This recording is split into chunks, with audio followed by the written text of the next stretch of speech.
말씀은 이제 누가복음에서 봅니다. 누가복음 14장 25절에서 35절 말씀입니다. 자 먼저 봉독합니다. 수많은 무리가 함께 갈새 예수께서 돌이키사 이르시되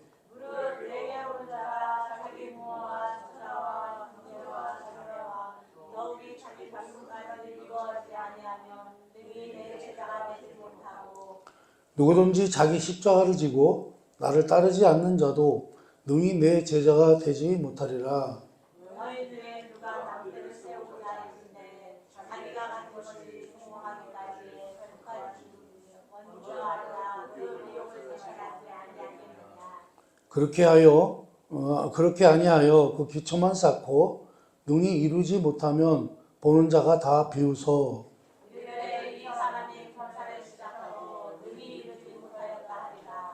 또 어떤 임금이 다른 임금과 싸우러 갈 때에 먼저 앉아 1만 명으로서 저 2만 명을 거느리고 오는 자를 대적할 수 있을까 헤아리지 아니하겠느냐.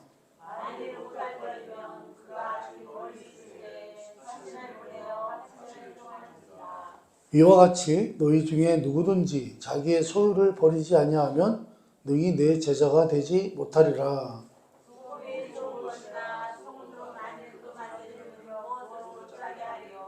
다 같이 땅에도 거름에도 쓸데없어 내버리느니라. 들을 귀가 있는 자는 들을지어다 하시니라. 아멘. 이제 새해를 맞이하면서 이제 올해는 어떻게 믿는 자답게 살아갈 것인가. 이제 저희 교회 표어가 이제 주님을 닮아가는 삶인데 어떻게 주님을 닮아가는 삶을 살 수 있을 것인가 이제 하는 것입니다. 이제 올 한 해를 이제 새로 시작하면서 여러분들 원래 이제 영적 전투를 계속 해야 되는데 이제 다음 주부터는 이제 영적 전투의 말씀을 가지고 주제별 말씀을 설교를 하게 됩니다. 여러분들 그 에베소서의 말씀을 틈나는 대로 좀 많이 읽어주시고요. 아무튼 우리가 결론적으로 말씀을 드린다면 그렇게 신앙적인 삶을 살기 위해서는 희생할 각오와 준비가 되어 있어야 된다. 그런 말씀입니다. 오늘 본문이 지금 그 말씀을 하고 있는 거예요. 무슨 얘기냐면 만일 그렇지 못하다면 계산 없이 건물을 지으면 짓다 말아서 망신당하고 전략 없이 전쟁하면 패배하여 망하는 것과 같다는 것입니다. 우리가 이제 좀 전에 읽어본 말씀이. 그래서 계산 없이, 준비 없이, 각오 없이 신앙생활을 하면 맛을 잃어버린 소금과 같이 된다. 그런 얘기죠. 어때요? 우리가 작년 한 해를 돌아봤을 때도 우리가 우리가 하고 있는 신앙생활을 가만히 되짚어 보면 우리는 어때요? 맛을 잃어버린 소금의 경우가 참으로 많았습니다. 우리는 신자였다가 아니었다가, 어떤 때는 신자였다가, 어떤 때는 아니었다가, 이렇게 반복하면서 어쩌다가 이제 신앙생활을 잘하면 그것으로 지금까지 못한 것을 다 만회하려고 합니다. 근데 그러나 그런 것이 아니라는 것입니다. 이제 우리는 이 세상을 살면서 이제 우리 믿는 자들에게는 이제 맡은 일들이 있습니다. 맡은 일. 지난주에도 이제 살펴봤습니다만 우리에게 주어진 하루하루의 삶에 필요한 것으로 자기가 맡은 몫을 해내는 것입니다. 사실 뭐 신앙이라는 게 신앙생활 한다고 하는 것이 그렇게 뭐 크고 거창한 게 아니죠. 우리가 있는 자리에서 예수 믿는 사람답게 살아가는 거죠. 살아가는 것입니다. 이제 예를 들어서 뭡니까? 우리가 이제 세상에서 살아갈 때 우리는 뭐가 달라야 되죠? 되게 거짓말을 하지 말아야 된다. 우리 예수 믿는 사람들은 그래도 뭘 하면 안 돼요? 예수님 거짓말 하면 안 된다. 우리가 정치하시는 분들을 보면 거짓말을 왜 이렇게 잘해요, 그죠? 거짓말도 잘하고 또 뭐죠? 다른 사람이 자기들이 잘못해놓고 다른 사람한테 덮어씌우고 이런 거. 아주 그런 걸 보면 참 저런 사람들이 정치를 하니 이 나라가 이게 꼴이 뭐가 되겠나 그런 생각을 하게 됩니다만, 아무튼 우리 신자들은 어떻게 해요? 신앙생활 하면서 우리가 지금 삶의 자리에서 거짓말을 하지 않아야 되고요. 그렇다고 또 어떻게 해요? 우리 신앙생활 하는 데 있어서 세상과 타협을 하면 안 된다는 거예요. 아유, 이런 거는 내가 아무리 예수 믿는 사람이라도 이거는 하기가 어렵다. 그러니까 세상하고 타협을 하는 거죠. 타협을 하면서 적당하게 신앙생활을 한다는 거죠. 그리고 우리는 또 어떻게 해요? 우상을 섬기지 않고 어떤 상황에서도 우리 하나님을 외면하지 않는 것입니다. 어찌 보면 우리가 받을 큰 영광과 보상에 비하면 극히 작은 일인데도 우리에게 주어진 명령들조차 우리가 지켜내지 못하고 있다. 그런 말씀입니다. 그런 일, 그 조그만 일들 하나하나를 우리가 살아내지를 못하고 있다는 사실입니다. 신자로서 져야 하는 짐들, 이런 일들을 하지 못하고 있는 것입니다. 이제 우리 신앙인들은요, 이렇게 얘기하면 좀 거창하게 들리실지 몰라도 우리 신앙인들은 세상 사람들보다 앞서가는 사람들인 것을 기억하시기 바랍니다.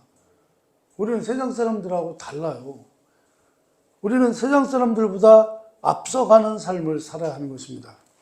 어째서요? 우리는 보는 눈을 가졌기 때문에 그렇습니다. 우리는 보는 눈을 가진 자들이기 때문입니다. 우리는요, 이 세상의 끝이 어떻게 될 것인지를 알고요, 인생의 가치와 끝을 알며 어떻게 살아야 하는지를 아는 사람들이라는 거예요. 우리 예수 믿는 사람들이 그게 조차 중요하잖아요. 그렇죠? 예언을 하려고 하라는 그 설교에서 제가 말씀을 나눴습니다만, 우리는 알잖아요. 우리는 어떻게 될지, 우리는 어떻게 태어났으며 또 이 땅에 살다가 우리가 죽으면 어떻게 될 것인지, 또 우리가 살고 있는 이 지구가 어떻게 될 것인지, 그런 모든 것들을 다 안단 말이죠, 우리는. 그죠? 모르십니까? 다 알잖아요.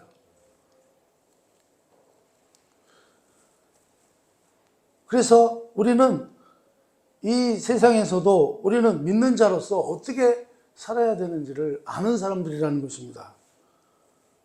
우리는 그렇게 자신이 그렇게 살 뿐만 아니라 세상 앞에서 소금으로 빛으로 살아 주님께로 인도하는 안내자.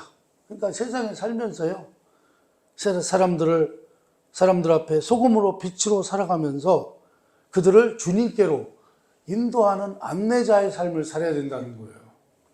그리고 그들에게 우리 주님의 증인된 삶을 살아야 된다. 그런 말씀입니다. 여러분, 우리가 좀 뛰어난 사람들을 보면서 학문적으로나 지적으로나, 그러니까 여러 가지로 뛰어난 능력을 가진 사람들을 보고 우리가 뭐라고 그러죠? 엘리트라고 그러잖아요. 엘리트라고 그러는데, 여러분, 우리 예수 믿는 성도님들은 다 엘리트인 것을 믿으시기 바랍니다. 왜 그러냐면요, 엘리트의 본뜻이 뭐냐면 내일을 준비하는 사람, 먼 데를 내다보는 사람이라는 뜻입니다. 원래가 엘리트라는 것은. 여러분, 엘리트의 반대는 말은 뭐죠? 엘리트의 반대는 말은 대중입니다. 대중.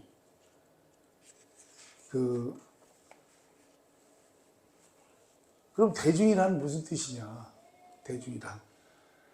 대중이라는 것은요, 바로 코앞에 있는 것만 보는 무리를 말하는 것입니다. 1시간 후의 일도 생각하지 못하는 것입니다.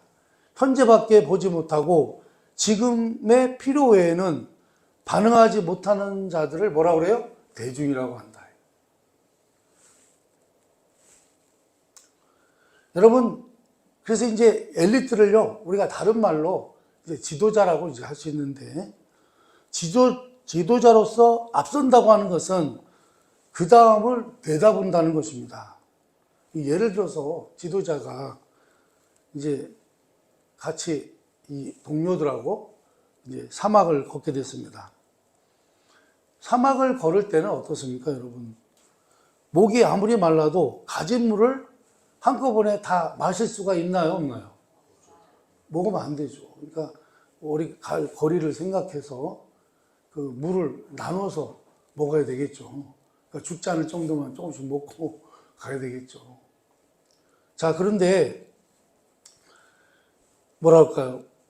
이 사막이 어디서 끝날지 모르니 죽지 않을 만큼 먹고 남겨둔단 말이죠.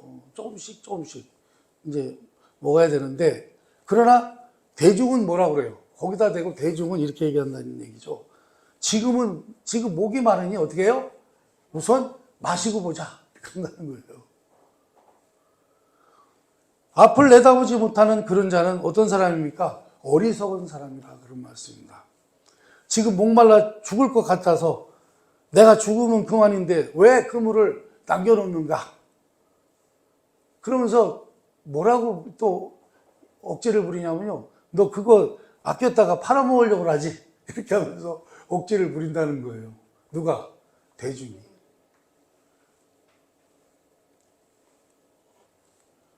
어제인가가 김대중 전 대통령 100주년이었다고 그러대요.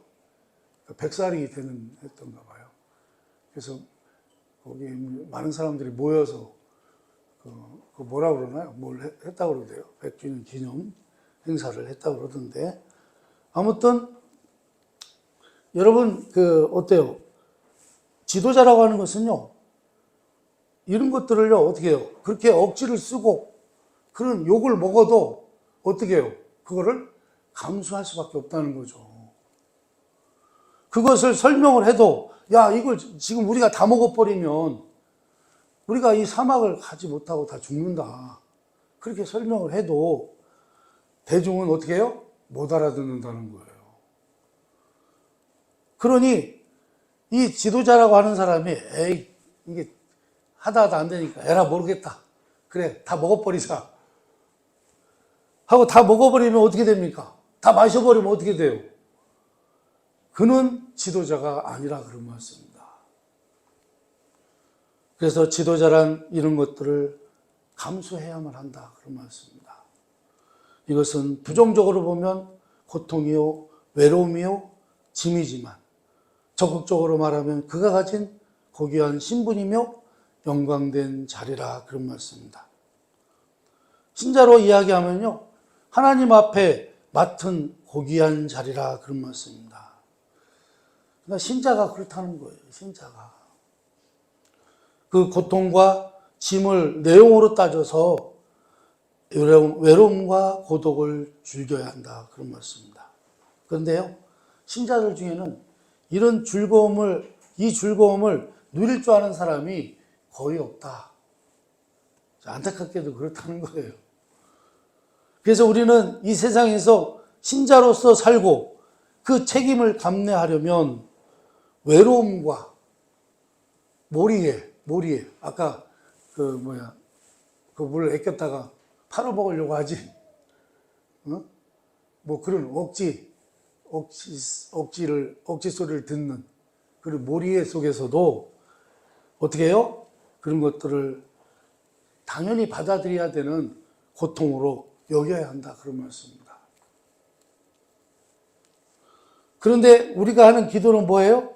전부 물리적인 고통과 정신적인 고통을 면하게 해달라는 것 뿐이다. 그래서 사실은요, 그런 고통을 신자이기 때문에 겪어야 되는 그런 고통들, 그런 것들은요 그냥 받아들일 줄 알아야 된다는 거예요. 오히려 그것을 뭐랄까요, 기쁨으로 받아들일 줄 아는 그런 신앙이 돼야 된다는 것입니다. 여러분, 기독교에 늘 따라붙는 이단들이요, 왜 신비주의인지 아십니까? 고통과 짐 짓는 것을요, 사람들이 다 본능적으로 어때요? 싫어해요. 그렇잖아요? 그러다 보니까 늘 신비주의의 이단들이 따라붙습니다. 성령 충만을 받으면 늘 희열 속에 살고, 신앙의 높은 경지는 늘 그런 만족과 감사와 비교할 수 없는 희열 속에 있다고 하지만 결코 그럴 수 없는 것입니다. 절대 그렇지 않습니다. 여러분, 우리 신앙인은요, 세상이 보지 못하는 내용과 미래의 본질을 깨고 있는 사람들입니다. 여러분, 우리가 이제는 빛인 것을 믿으시기 바랍니다. 어둠 속에 비치는 빛입니다. 우리의 존재와 우리가 가는 길과 우리의 결정과 우리의 분별과 우리의 선택이야말로 모든 사람 앞에 본보기가 되며 증거가 되며 따라야 할 목표가 되는 것입니다. 그런데요, 아무도 그것을요, 여러분들에게 그렇게 살라거나 그렇게 하라고 하지 않는다는 거예요. 그래서 여러분들이 신자로서 살아가는 그런 일에 대해서, 그 신자로서 살아가는 것에 대해서 세상은 도와주거나 밀어주지 않는다는 것입니다. 오히려 뭐라 그래요? 너는 그런 짓을 하느냐? 어? 너는 왜 그런 미친 짓을 하느냐라고 한다는 것입니다. 세상은요, 절대 여기에 점수를 주지 않습니다. 여기에 점수를 주실 분은 하나님밖에 계시지 않다고 하는 것을 아시기 바랍니다. 그래서 우리가 신앙의 길을 가려면 생각해야 됩니다. 참다운 신앙의 길을 가려면 어떻게 해요? 십자가를 져야 하고 자기까지도 미워해야 한다는 것입니다. 오늘 본문 말씀이 그거죠. 내 십자가를 져야 하고 자기까지도 미워해야 한다는 것입니다. 내가 왜 이런 짓을 할까? 너무 고통스러워서 자기가 신앙생활하는 것까지도 말하자면 싫은 것입니다. 여러분, 그래서요, 욥이 그런 고백을 하죠. 욥이요, 뭐라고 고백을 하죠? 욥이 하나님의 사람으로 참 열심히 하나님의 사람답게 열심히 살았잖아요. 그런데 그 사람에게 엄청난 고통이 다가왔어요. 그랬을 때 그가 뭐라고 얘기합니까? 어찌하여 곤고한 자에게 빛을 주셨나이까? 이렇게 고백을 합니다. 욥도요, 사실은 그랬을 것 같아요. 하나님은 없다. 하나님은 없다 하고 확 낮아빠지고 싶은, 포기하고 싶은 그런 심정이 많은데, 그런데 하나님도 계시고 하나님이 의를 요구하시며 하나님이 선한 길로 인도하신다고 하는 것을 알기 때문에 그럴 수도 없고, 그래서 욥이 지금 당하는 고통을 감당할 방법이 없어서 뭐예요? 우는 것입니다. 울어요. 외면할 수 없고 포기할 수 없고 반대할 수 없는데 감당하려니까 너무 힘들어서 우는 것입니다. 그러나 그 길을 가야만 하는 것입니다. 그렇죠?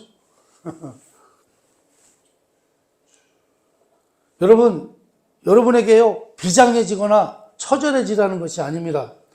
신앙생활을 알고 가야 한다는 것입니다.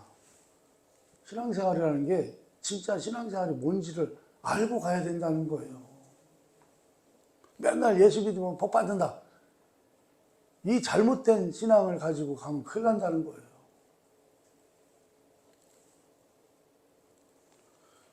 멋지게 가시기 바랍니다.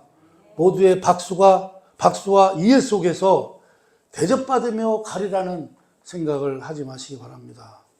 세상은 끊임없이 우리를 반대할 것이고요, 동료들마저도 우리를 싫어할 것입니다.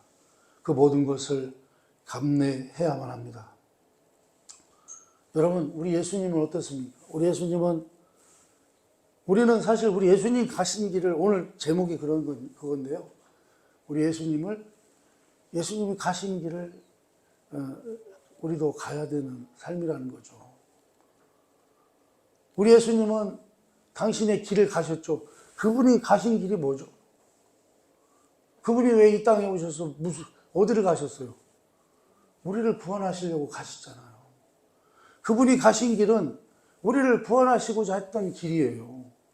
우리를 모두 살리시려고 가신 길이었어요. 우리에게 생명을 주시려고 가신 길이었어요.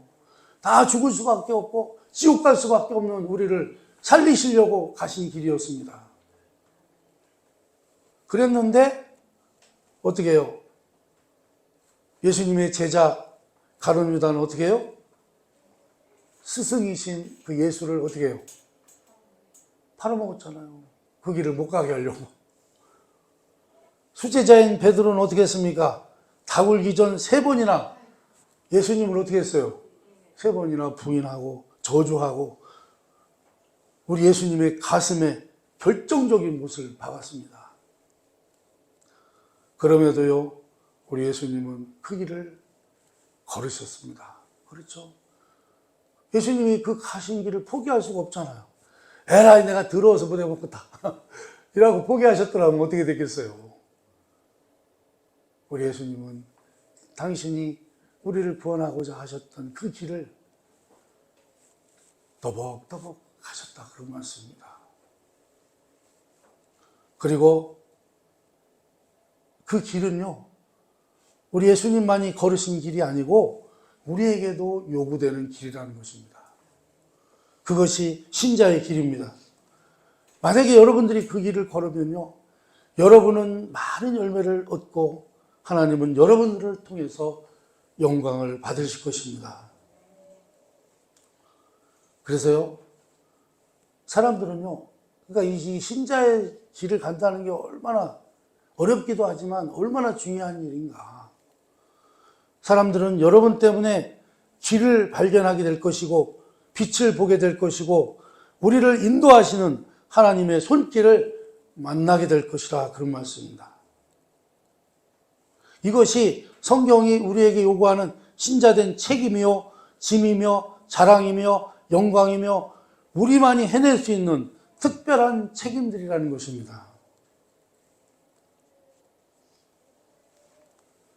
여러분, 한 해가 여러분들에게 이런 신앙의 결심과 각오와 내용으로 이어져서 신자로 사는 기쁨이 무엇인지, 그 자랑이 무엇인지, 고통과 외로움에도 이 길을 걸어야만 하는 이유가 무엇인지, 그리고 그렇게 함으로써 하나님이 얼마나 크게 역사하시는지를 확인하는 한 해를 살아가시기를 바랍니다. 하나님께서 예수 그리스도를 우리를 위해서 보내셨으나 우리 예수님은요, 우리 손에 의해서 십자가에 못 박히게 하셨고요, 그 가신 길을 다시 우리에게 요구하고 계심을 말씀을 통해서 확인하시기를 바랍니다.